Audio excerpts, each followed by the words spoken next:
Hello everyone, a very good day. I'm Yashas, business analyst and senior functional consultant at Pragmatic.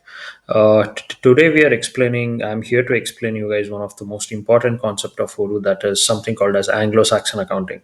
It's a very powerful tool and the very most important aspect with respect to inventory and valuations. And how do we recognize and when do we recognize something called as the cost of goods sold?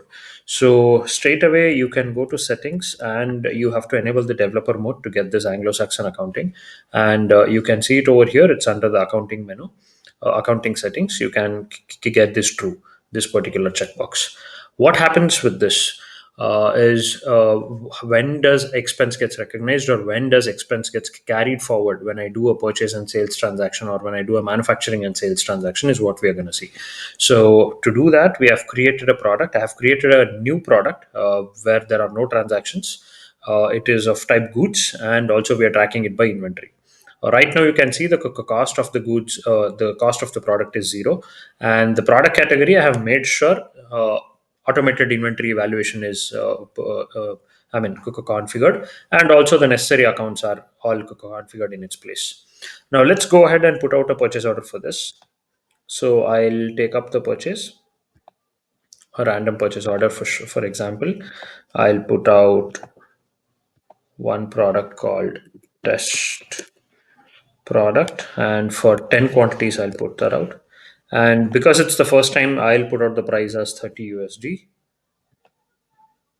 I'll confirm it, and I'll proceed ahead with receiving the same product. All 10 quantities have been received, and you can see the valuation entry also.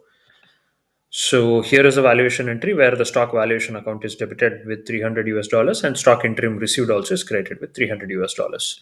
Now that you don't have to wait up until the vendor bill is done, and also even if the vendor bill is generated now, it doesn't create an expense entry. Rather, it creates only the liability entry. That means here, if I create bill, you can see over here, I'll put out the bill date and I'll confirm this.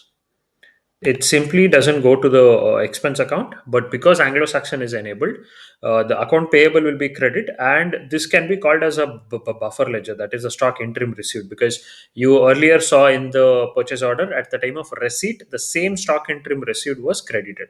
So now here it is debited. So finally, the when I do a purchase transaction, that is a successful receipt and vendable, the total accounting entry, I mean the net effect of the accounting entry, will be inventory account will be debit and the accounts payable will be credit.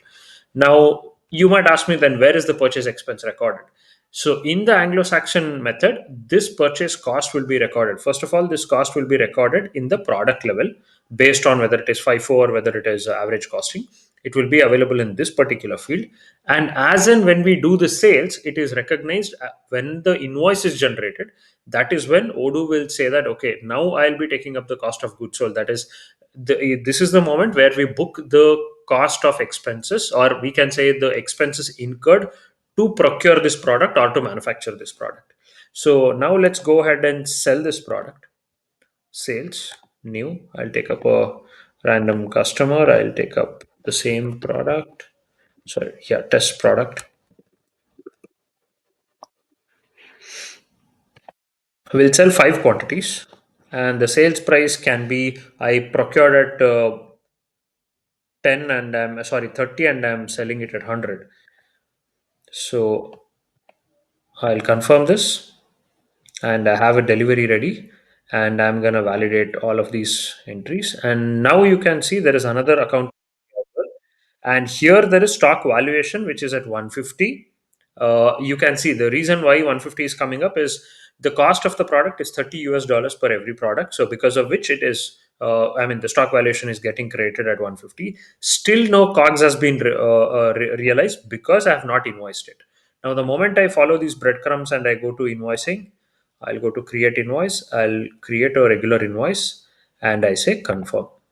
Now, this is the place where Odoo recognizes the COGS. That is, the stock interim delivered will be credited and the same amount will be debited with cost of goods sold. So, this is the expense account, or the cost of revenue account.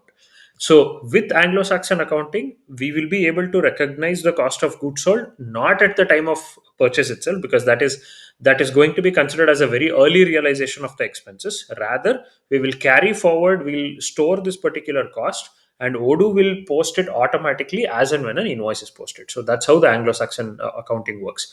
If we do not put out the Anglo-Saxon accounting in the settings, that is in the configuration settings, if this is not true, the moment we do the purchase, it will recognize the expense, and in the invoice there won't be any COGS related accounting entries. So that's how the Anglo-Saxon accounting, the whole process, whole principle works.